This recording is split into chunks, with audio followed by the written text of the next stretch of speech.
Oui, merci Président. Je trouvais très intéressant à la fois votre présentation et ce qui vient d'être dit par notre collègue Anne Patto.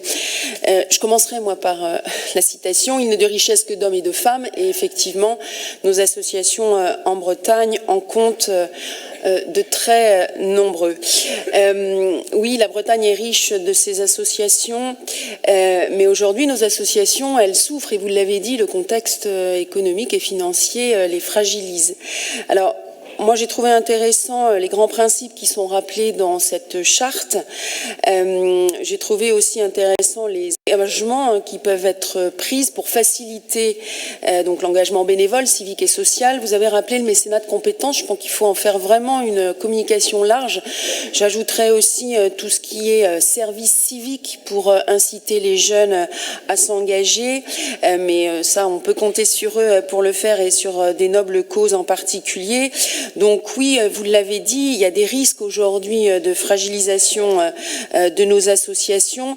Et attention, quand on parle de monde associatif, en fait, il est très divers. Très divers. Entre les grosses associations, on parlait d'associations qui portent des festivals très connus en Bretagne, et la petite association que nous avons les uns et les autres sur nos communes, les problématiques rencontrées sont quand même très, très différentes.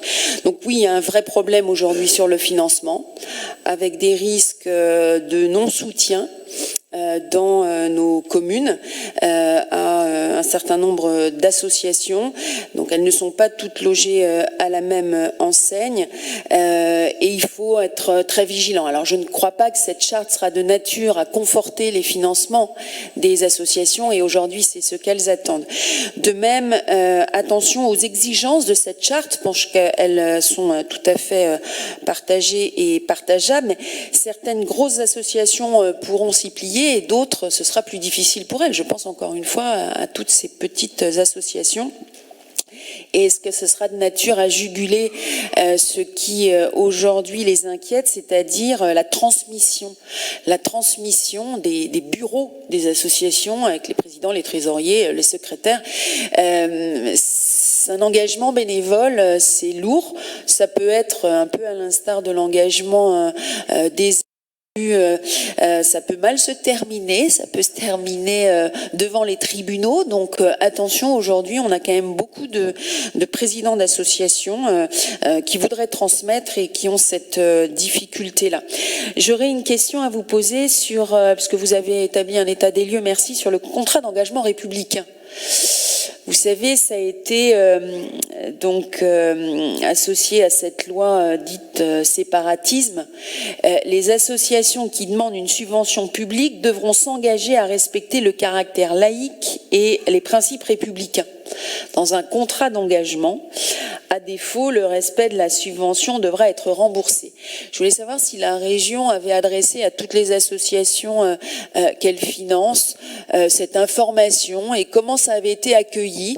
Je peux vous dire que là, pareil, d'une association à l'autre, quand on voit ce qu'elle nous demande aussi de la simplification, vous parliez des appels à projets, elles sont en général assez sceptiques. Et toujours pareil, quand on a des permanents, on peut répondre à des appels à projets. Quand on est une association uniquement composée de bénévoles, c'est beaucoup plus compliqué. Qu'est-ce que ça donne en Bretagne? J'ai envie de dire, est-ce que vous avez fait un bilan à ce sujet? Il était question dans les engagements de la région de la transparence sur les différentes formes de soutien aux associations. Vous savez qu'il existe un fonds d'intervention régional, le FIR, dont on vote des engagements à chaque commission permanente. Je me pose toujours la question de la transparence et en tous les cas du taux de consommation, puisque à la dernière commission permanente nous n'avons pas consommé tous les crédits et on finance grâce à ce FIR des projets très intéressants, et là pour le coup qui ne répondent pas à des appels à projets mais qui sont des initiatives du territoire et qui sont reconnues comme soutenables par la région Bretagne. Voilà, donc je rejoins ce qui a été dit sur